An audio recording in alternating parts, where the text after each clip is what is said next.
So here is a reflection after that 42 days in the wilderness and how this applies to you in terms of your connection with nature, and what nature potentially has to offer.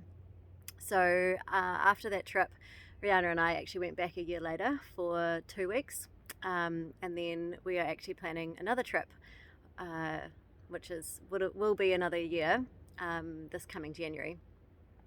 And I think that first trip was a lot about self-discovery, and that for me is what nature allows. So I invite you to really reflect on, like, what does nature allow for you?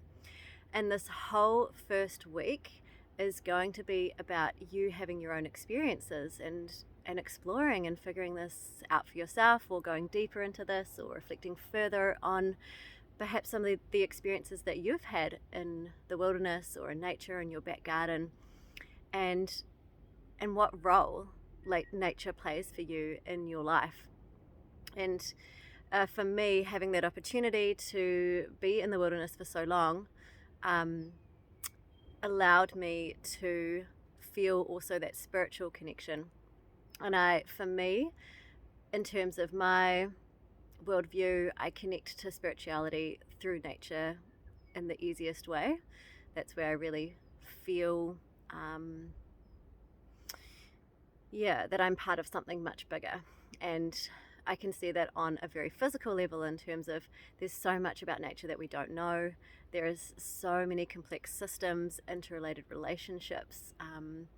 Nature teaches us so much, offers us so much, and without really even asking anything, nature just provides this. And I wouldn't say for humans, but it provides it, and us as humans get to utilize and take advantage, I would go as far to say, of what nature offers and provides.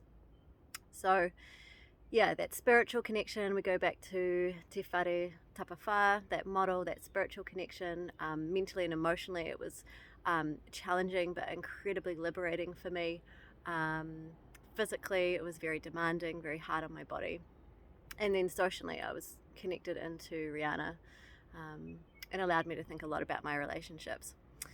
So from here, I really invite you to keep exploring and thinking about how can you potentially make more time in nature. How could you really connect in with the land?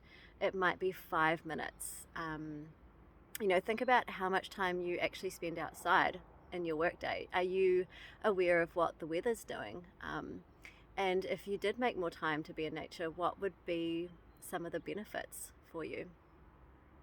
When Rihanna and I decided to go back for a second time, it was very much related and connected into landscape. We chose Rakiura, Stewart Island, for a very specific reason in the beginning, and that was that it was a wild place, and we knew that we'd be challenged, and everything that we did was dictated by what the environment was doing, what the weather was doing. We were only cooking on fire, so we had to prepare and make sure that we had dry wood. But going back to the same place year after year allows us to build that connection. And the second trip that we had, there were experiences with wildlife, with what I felt with trees that were almost in the realm of unexplainable. And I don't want to sound like too crazy, but we ended up doing a 40-hour fast, and the whole intention of going into that fast was to connect with nature and to listen to nature.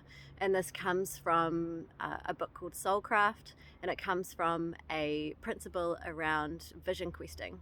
And this is an indigenous practice from North America, been done for so many years, and these indigenous cultures knew how to access into that deep connection, and fasting provided one way of doing that. And as part of the exercises in the Soulcraft book, a great book, I'd highly recommend you read it. Some of those activities involved literally talking to trees and talking to nature. And I was blown away by the answers that I received.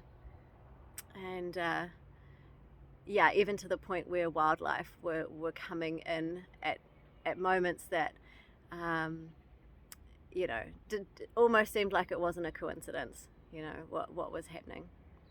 And it makes it even more special that Rakiura is a place that Ron deeply connects to too, and Ron has had such a big influence on my journey into being Pākehā, being a woman who is descendants of ancestors that have travelled here on boats but don't necessarily or don't whakapapa back to this land. And for me, it allowed me to genuinely feel like I whakapapaed back to that land, and not through a bloodline, but through listening and respect and deep connection. And so I say this to perhaps, first of all, honour those that are Indigenous and have that connection, who perhaps have lost that due to colonisation, who want to rekindle that, to celebrate those that do have that connection in their bloodline.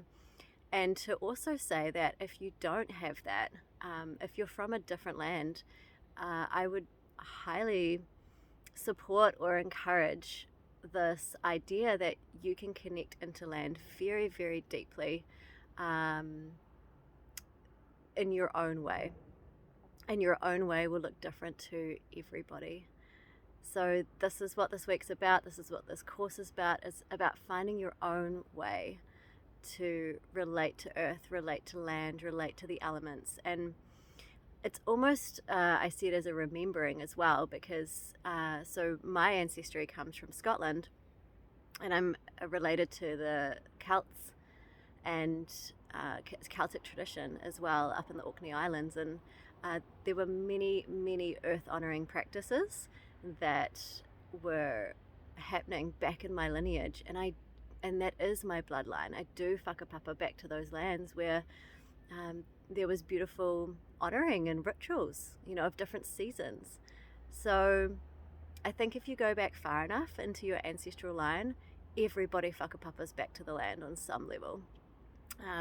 And that is what this rekindling is. That is what this land connectedness is all about. And so here is your invitation to do that. Dip your toe in, explore it, make it your own, and reflect on what does nature mean to you. How do you want to honour it? How do you want to respect it? What do you want to remember from your ancestry that you can bring into your modern current life now?